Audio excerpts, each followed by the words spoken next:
As with the last bit of the segment on gender and class, it might be a useful exercise for us at the end of this segment on gender and race to look at how profiling works. Most of us are used to seeing the idea of profiling in connection with security measures.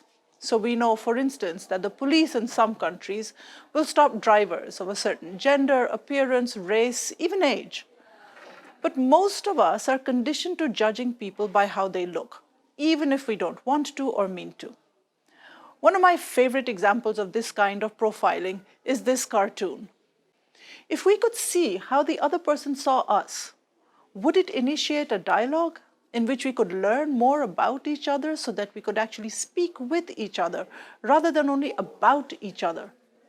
As the cartoon so powerfully shows us, whether dressed or undressed, both women are subjected to male-dominated cultures in which women are defined and controlled by what they wear.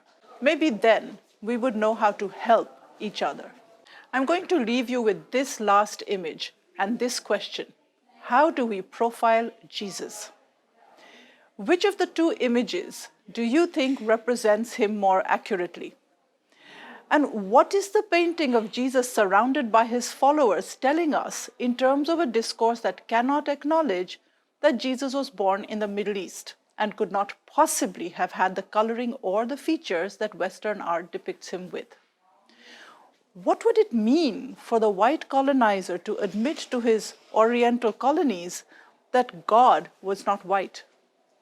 What would this intersection of race and religion mean for the class dynamics of colonization?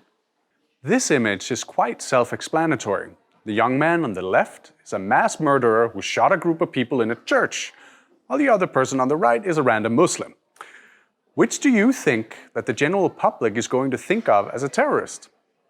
Which one do you think the police are going to stop and check at security checkpoints around the world? If you consider the prevalence of Western European and American discourse and its influence over how the world at large perceives men and terrorism, the answer to these questions is pretty obvious: the man on the right. So powerful is the impact of this discourse that no matter how many white supremacists commit acts of violence and mass murder, the profile of the recognizable terrorist has not changed in most people's minds from Islamic to Christian, or from brown to white, or from Middle Eastern to American.